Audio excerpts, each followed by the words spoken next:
is going on, everybody? We are back once again with another edition of Wrestling Republic's daily broadcast.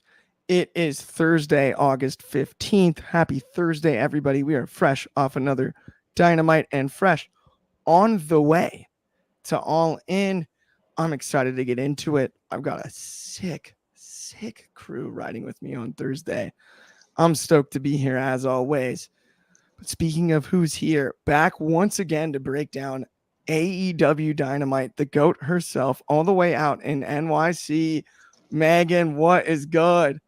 Hello. Happy Thursday. Happy Ring of Honor Day if you watch Ring of Honor. Happy TNA Day if you watch TNA. Just happy to be here. Blessed, highly favored, and hoping you guys are the same. Absolutely, Megan. Stoked to have you as always. We've got a firm rule here at Wrestling Republic right now about 3-person shows. But ironically, every now and again you get permission for 4. And this is a maybe 4 show because I'm going to send this one just basically up the freeway from me in Southern California to Carter Crisp. But who knows? Who knows when we get a run in from Cardi Carnett? I did just do that freeway drive too. I saw you earlier today, sir. You did. So You dropped off my travel It bag. is literally. I just remembered something. This is ADCC Craig Jones weekend for those grapplers who are following. Sorry, this is like a MMA thing, but like I am firmly in the Craig Jones team. I will be there, but I thought Dynamite last night was fantastic, but. Yeah, and we may have a surprise appearance from Carnett, but yeah, no, it's a great time in combat sports. I mean, this weekend's gonna be really fun, and we're getting ready for Wembley, and yeah, we're ready to go.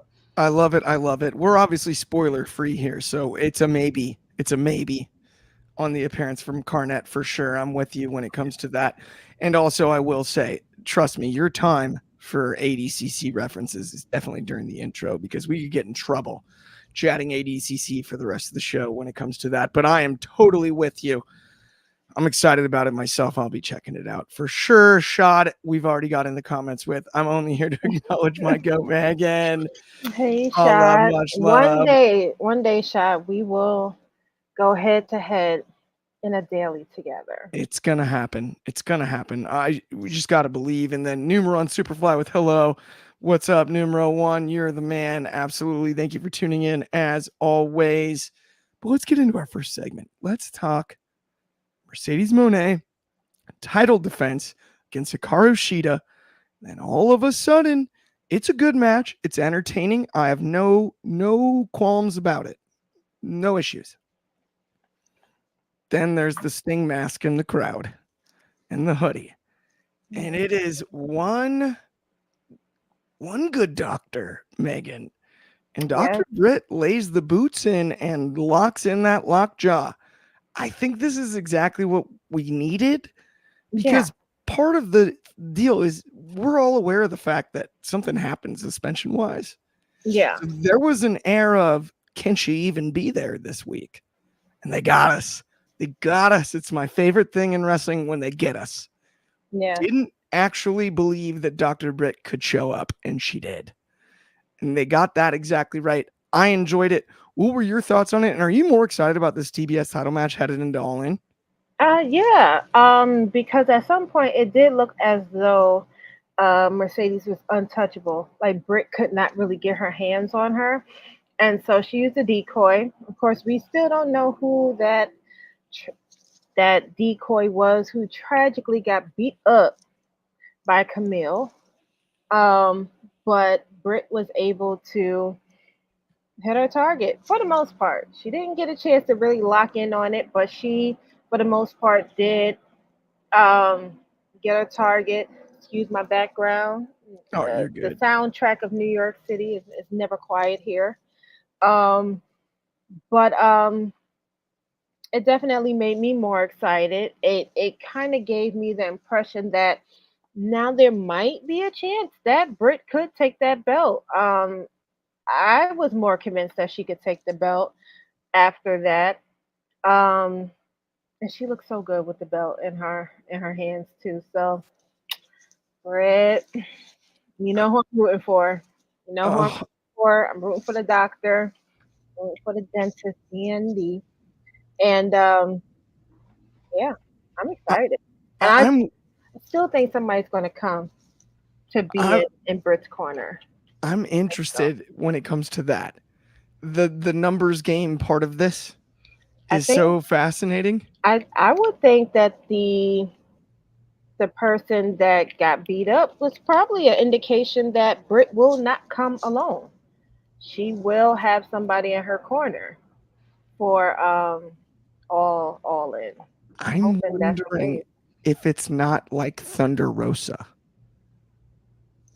Even Mm, though they've never got along, right. it's so out of left field. The Yeah. classics that they've had together, like an out of respect thing, that would Yeah. be the time to strike. It's very out of left field for sure, but It is. I'm with you on it's someone. Yeah, I'm Someone's still gonna be pushing there. that it might be Jamie. I'm Jamie still would rooting be for Jamie. well, Jamie would rock Wembley. I just got goosebumps when you said that. Jamie would Great idea. rock Wembley. I mean, the hometown, Jamie Hayter, Carter. I gotta put the same thing in your corner here too. Like we've had some ideas there, Jamie Hayter. I threw out Thunder Rosa way out of left field, but only just because I think it could down the line set up the real rubber match Mhm. between Rosa and Dr. Britt. Right. That that's way too long term, probably. I love I love this whole title picture, this TBS. I mean, I so me and my cousin were very not in line, me and Mr. Carnett. I thought this was the best match on the card. I was really happy. Like I go back, Clark, when I say a match is really good, it looks like an all Japan match. It was perfect amount of in the ring, out of the ring. Love seeing the moves. Sheeta's a true professional. I was happy. We'll get into the next one coming up soon. I was happy to see no interference from a Miss Brickhouse over there. You know, the fact that you have a powerhouse running as a manager and she's not going in and interfering. There's no DQ fit. I like that. I thought this was cage match. Sorry, Ben, I have to bring it up. It gave it 7.5 stars, which on the Carnet scale is about 9.5. I think in the Tokyo Dome that'll shoot it to 12. But I thought this was the best match on the card, and kind of this was a good build up for Wembley. I thought, and yeah, it makes the TBS picture interesting because you have two women's titles in AEW, and you have to keep that second one Yeah. fun and exciting, and this keeps it. This does that. I think so too. And I think it's interesting what AEW has done with these TBS and TNT titles. And it kind of goes back to something Cody said about like the titles being equal. This Mm. TBS title has felt about equal to the world title. The length of its time in AEW. You think about the Jade Reign, all of that. Like the TBS title is a big deal. And I like that we have this many people in the picture. Shad made a point earlier about the ace of AEW, Sheeta and Monet was a great match. Post match stuff was stinky, lol. I think you're just not such a Dr. Britt fan, which I totally get. I think Mercedes Monet is world class, and that's totally fair. Shot all love when it comes to that. But we've got a surprise for everybody. We've got a sneak a topic here. We've got a sneak a topic. And I'm going to have to bring this one into the forefront today because, you know, it may not be on our list on the side, but it's important that we cover it. And we've got a triple threat match that includes 2/4, which I believe is 1/2. Dang it, I'm doing math again. I swore I gave it up. Yeah, it's 1/2 of the Undisputed Era is in this match. And then a particular jean clad man, Orange Cassidy, Megan, first qualifier Casino Battle Royal. Yeah. Is this our winner? Is This that what is we're looking our at? winner. Yes, right above my shoulder. Um, honestly, I've been praying that he will get another opportunity for the title. Um, honestly, I do feel like it's his time. So when it comes down to him, I'm always going to be biased.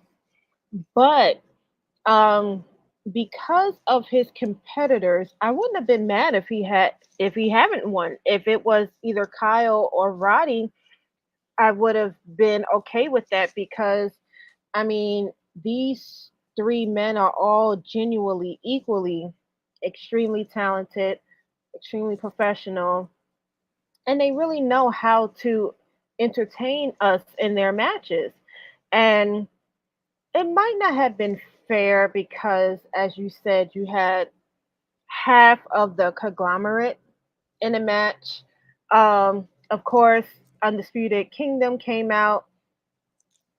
Ishii and Mark Briscoe came out in their defense and kind of like ran them back into backstage.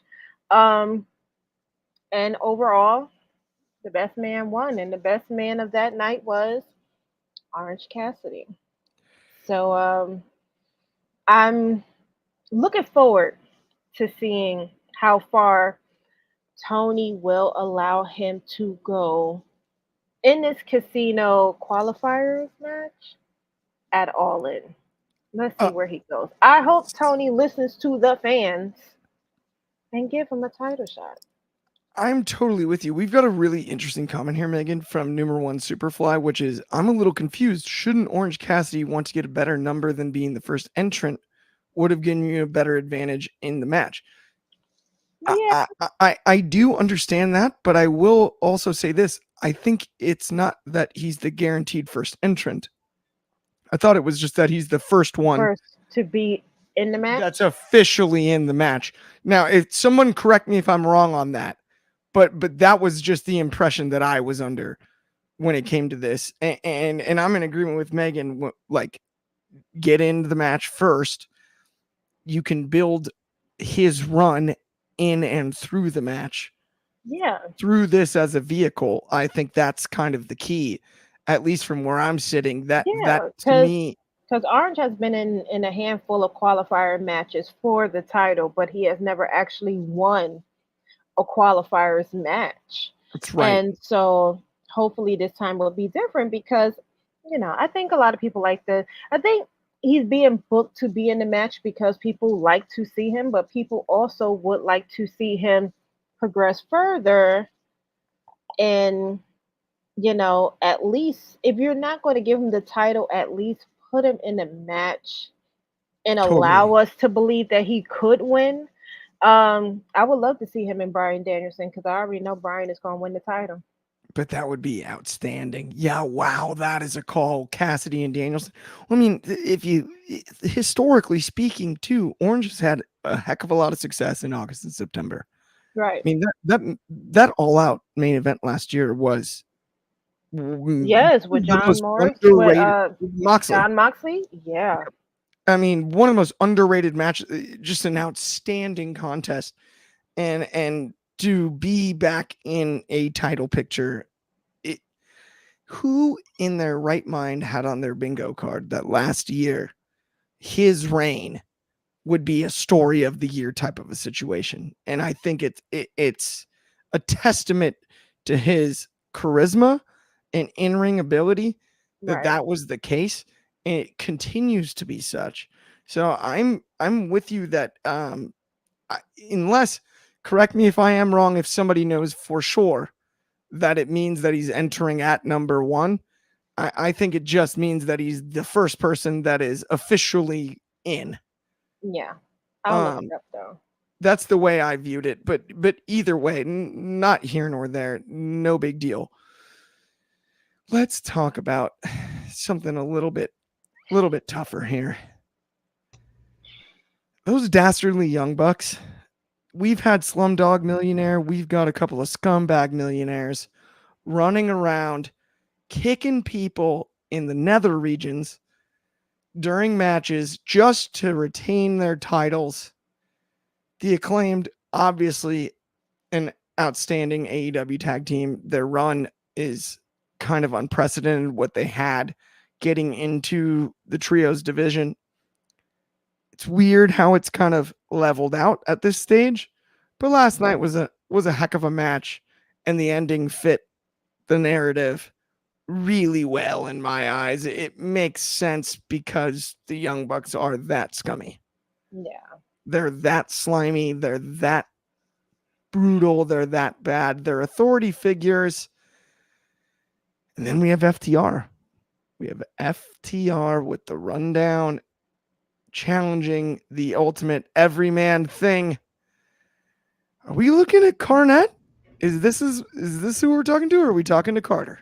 My God, Mr. Taylor, let me tell you something. Those two gentlemen don't know the difference between a wristwatch and a wrist lock. Let me tell you why this match was so dastardly. Now, I said I wasn't going to mention cage match. I'm going to mention it again. It's got about 4 stars, which even in the Meltzer, I meant Uncle Dave rating system, not even the Tokyo Dome does that get 2 stars. Now, we're all excited for Swerve Danielson. I will give you one way to ruin this match. One way to perfectly ruin it. End it in a DQ. Just end it in a DQ. That way, everyone gets what they want except for the fans. And that's exactly what the Buckaroos did here, what we saw. And pardon me, I need to muster up the energy to properly give this the proper burial that it deserves. All right, now this was an indie-rific showing of the trampoline boys bouncing around like rabbits, doing things that do not simulate fighting at all. I believe there was a Meltzer driver in there or some Uncle Dave driver, whatever we want to call this thing. I think it's the Tony Khan driver these days. It's not real, Mr. Taylor. It's not real. It doesn't look real. And it belongs in a rec center in Rosita. But thanks to Tony Khan, it was on TNT television for the whole nation to see.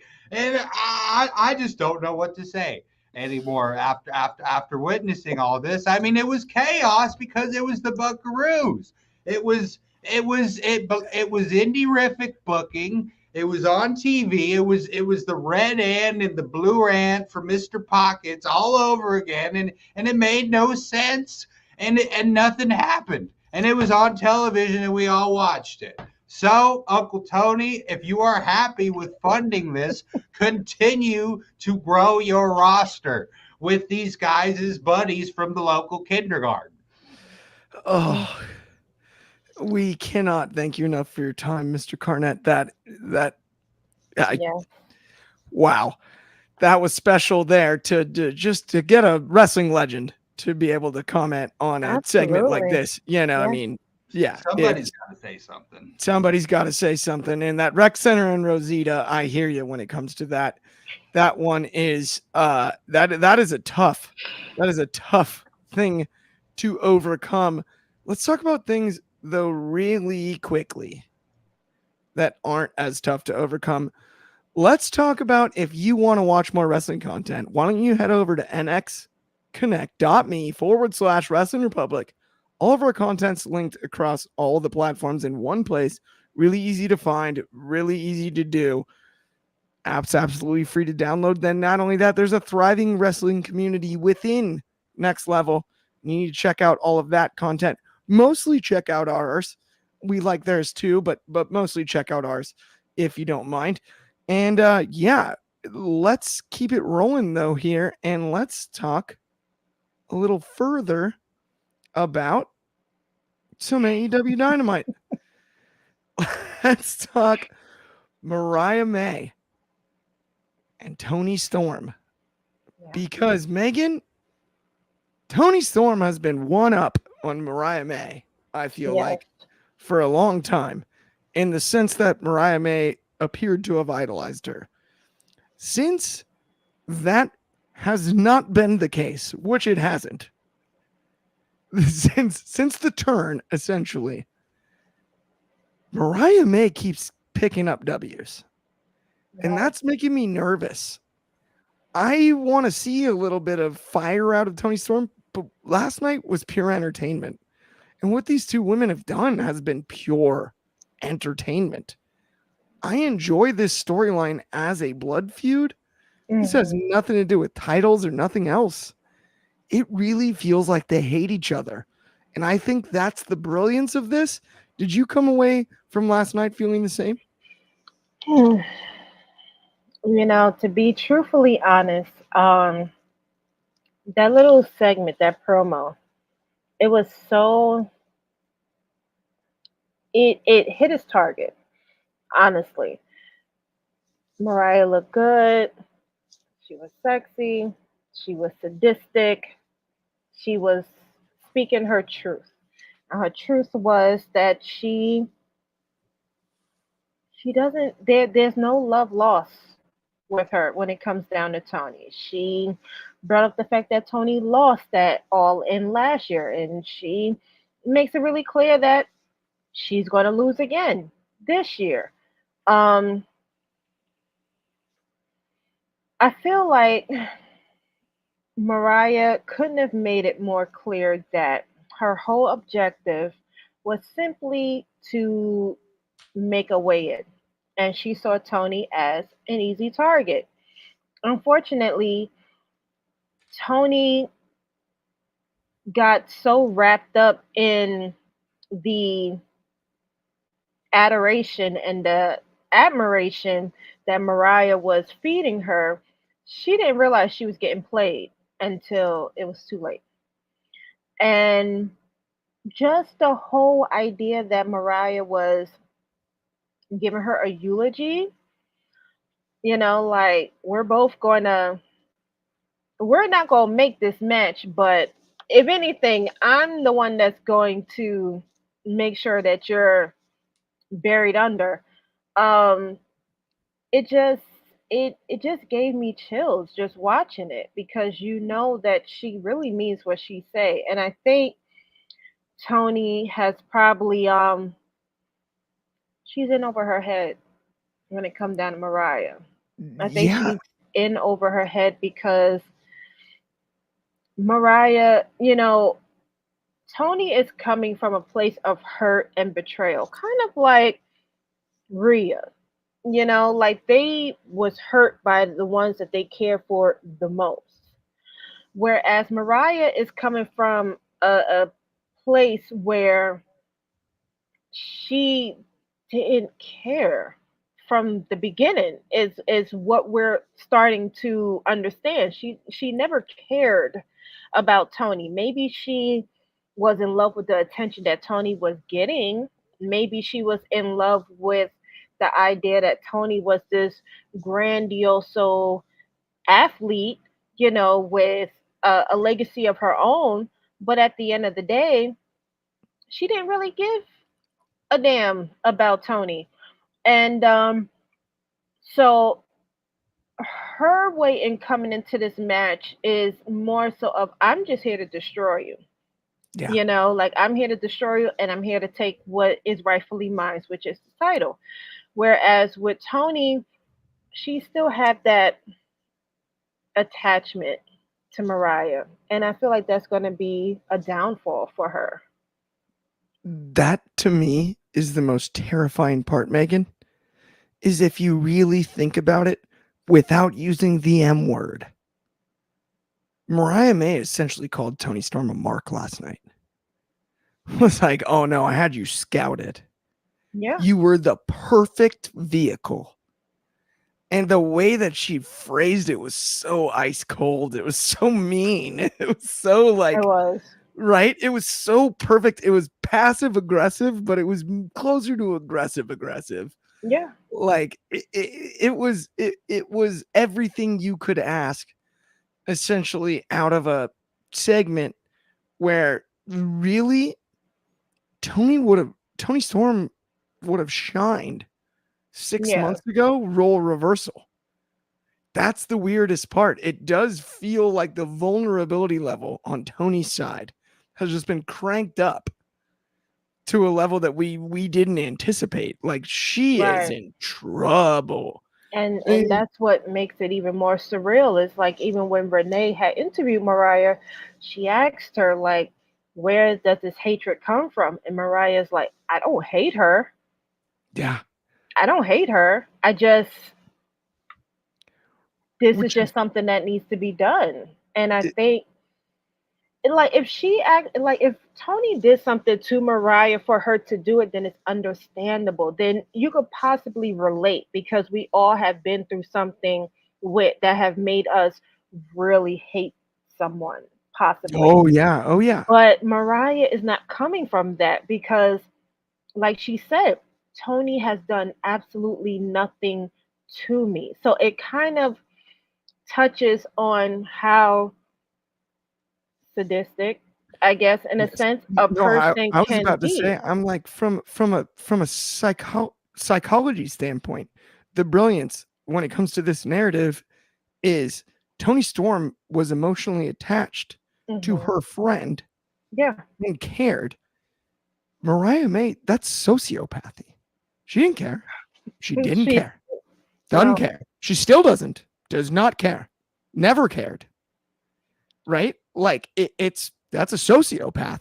That's one of the scariest things in society, right? And right, that's the character that Mariah May is portraying right now. Is like, no, no, no. I'm that charming that I used you for that long and watch me be bigger than you now because of the way I used you, and I don't even care about you. That coupled together, the way it's been delivered, is as ice cold as anything we've seen in wrestling of late. yeah. It is it's like it's mean, right? I would 100% put my last penny on the fact that Mariah absolutely cared way more about Mina than she could ever for Tony. See, I think the brilliance of this with the character play is I don't think she cared about either. I think so. Well, I think If you there's a if you can history play between into her the and Mina Mina. stuff, if you can play into the Mina stuff later, maybe bring that back when it's time. But for now, Hmm. I would almost, and this is funny because I feel like it's a separate almost conversation than even Right. like but like personally, because I agree with you on Mina, at least she's shown some emotional attachment to, Yeah. but like the way that she's sort of said, I played you, it would be interesting if she did the same with Mina as well. I If mean, she is playing everyone, that ability to be the like one step ahead psychologically, that's how maybe. you end up with like Triple H's cerebral assassins and things like that. Gimmick wise, if Mariah can sustain that type of a Mhm. pace through Yeah, storylines, I think there was just little things that Mariah did, especially when Mina and Tony was going up against each other. Like even in little moments, Mariah always clung to Mina. She went to go and check if she was okay. She went to go and be on her side of the ring, drinking champagne with her, kissing her. right? There was always, if we look back, there is a small smidgen of detachment to Tony that they started showing, That's but such a not good. too much. I'm wondering because we've had discussions about people showing up in people's corners for some of the Hmm. women's matches at All In. What if Mina turns on Mariah because of this and shows up for Tony? Now that we're here and the more you're talking about it, she's Hmm. like, no, no, no, you've gone off the rails. She could. She You could. She never well enough know. could. Yeah, that could be the betrayal that breaks Mariah. Like I got the title, now I have you, and Mina's like, no, you don't have me. By the way, Shad would genuinely hate that. That's hilarious. Shout out, Shad. I'm sorry. That just cracked me up. I'm like, okay. All right. Fair. Fair. Fair. It was just a suggestion. I don't know. let's let's talk about our main event of the evening, though. The main event of the evening. Swerve Strickland defeats Wheeler Yuta, and then not only that, breaks him down and breaks down Bryan Danielson. This is what we all asked for. We were talking about this. A more sadistic Swerve. He's Yeah. like the Joker. Speaking of not caring, it leads perfectly from our last segment talking about this one. Talk about being sadistic. Talk about being just mean. Yeah. I'm going to cripple you This guy's got children and he's from not that far away from your hometown. You're both from Washington. It's like, this is probably somebody you looked up to, but nope. He's going to go ahead and try to cripple him. That was the decision that Swerve made. I loved it. I loved the way he phrased it. This is what Swerve needed to do to build this rivalry. Mhm. Swerve's ability to adapt in situations in his title reign, I think, will be the narrative at the end, because it isn't perfect. Megan, you've broken down it from the beginning through the middle through now.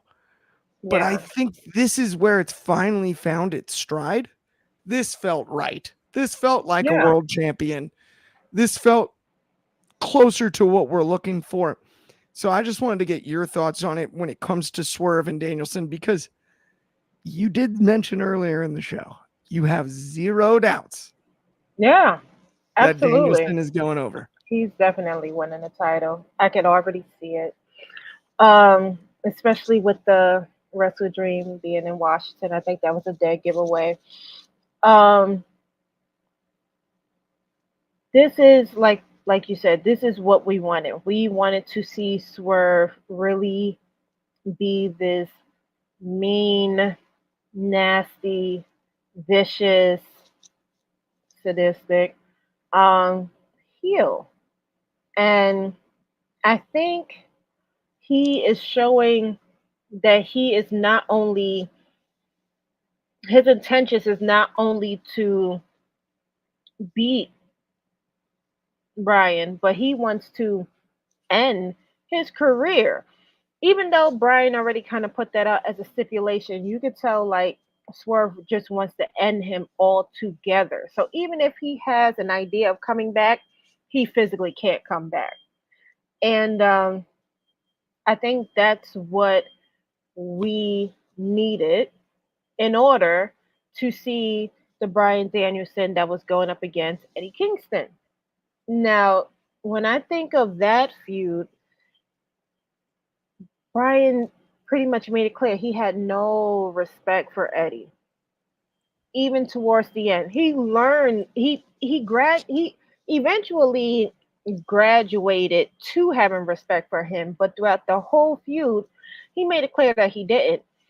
And I think he probably had some type of respect for Swerve, but the way Swerve is coming at him is going to make Bryan approach him in a far more vicious sense than he has been. I think Bryan is playing softball with him, and I'm not sure why.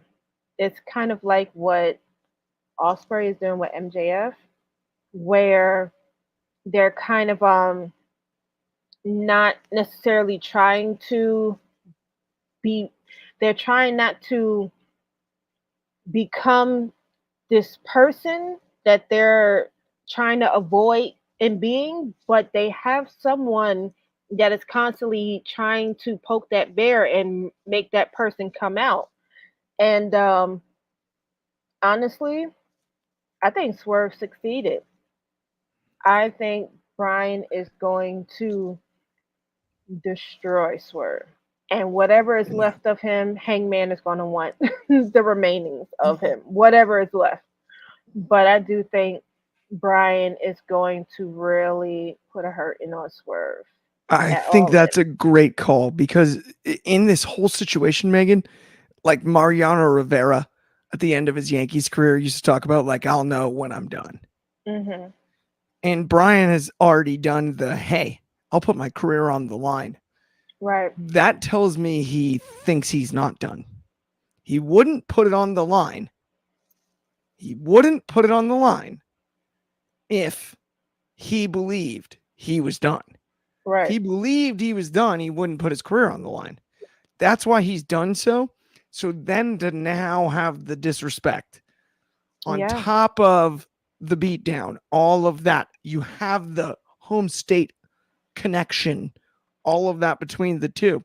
Swerve is now, in a weird way, despite going over in the perfect way as a heel last night, to me, just the way I look at it analytically, I'm like, this is exactly what this rivalry needed, because number Mhm. one, Swerve looked scary as could be He did. last night. And MD899, I appreciate the comments. He shouted out Megan earlier, monster shout out, all the shout outs. And then he said, no, I just wanted to see Swerve through the Nana dance. We all do. I agree with you on that one. And then we all know Danielson ain't losing to Swerve. He's not. I've been in agreement, but I think the part of the equation here is they got to convince us that there's a chance. And they did a heck of a job of doing that last night. Absolutely. They did Absolutely. a heck of a job of doing that last night. And I think that should not go without being overshadowed for sure. I totally agree. I agree that Danielson is winning. That's my pick. I think we're all three on this show on the same page when it comes to that. Megan, you mentioned it first when it comes to that, but I do believe that Danielson still gets the win. But I love the idea of they've at least put it in our brain that there's a chance it goes the other direction. Carter, we've obviously got you back. No Carnett here. But I want to get your thoughts on this when it comes to the Swerve Yuta stuff. Obviously, you and I have seen Wheeler perform live at PWG events and whatnot numerous times. And I thought he had a great match last night, honestly, for what his job was. Talk about a guy that can really sell when it comes to that. Wheeler Yuta can take for lack of a better way to put it, an ass kicking better than almost anybody in the world. And that's a heck of a talent to have in pro wrestling. Like, he's dang good at it. And deserves credit for that for sure. And then Swerve was just outstanding on the offensive side. And then you've got the Danielson factor. All of that we've kind of quantified here. What were your thoughts on the match itself? And then, of course, Danielson, Swerve headed to All In. You guys, your thoughts are my thoughts. I was like, Tony's going to have the Buckaroos book it, and he's just going to do DQ. I mean, I have to give a shout out to Tony on this match, because this was perfect storytelling. The main criticism of AEW is they don't build up matches. They book it like PWG. This match, like in a vacuum, it was kind of short. To tell the story, it was perfect. Again, perfect ending to the perfect build up to Wembley. Swerve showed he can grapple. Well, I mean, he's a great grappler too, but rolling around with the Blackpool Combat Club like that, I thought it was a great finish. Builds up the match with Danielson perfectly. I think you guys got this right. I think Danielson's winning this. Unfortunately, if you want to be really negative, though, you could guess it's going to be a DQ. That's what Carnett says, but no, I think Danielson's going to take this one. But honestly, a DQ would be fascinating, because you can't lose your career on a DQ, right? That would actually be fascinating. Honestly, I think it's horrifying, the idea of ending an All-In show in front of 80,000 that way.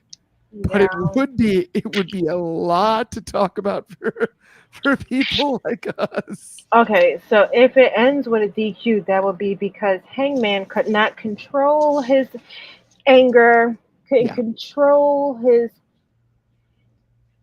animosity against Swerve, and so he would completely, if that wouldn't make the fans hate Hangman, I don't know what will, because we want to see Bryan get the gold, a belt that he never held in the 4 years that he's been there, and then Hangman comes and just ruins everything.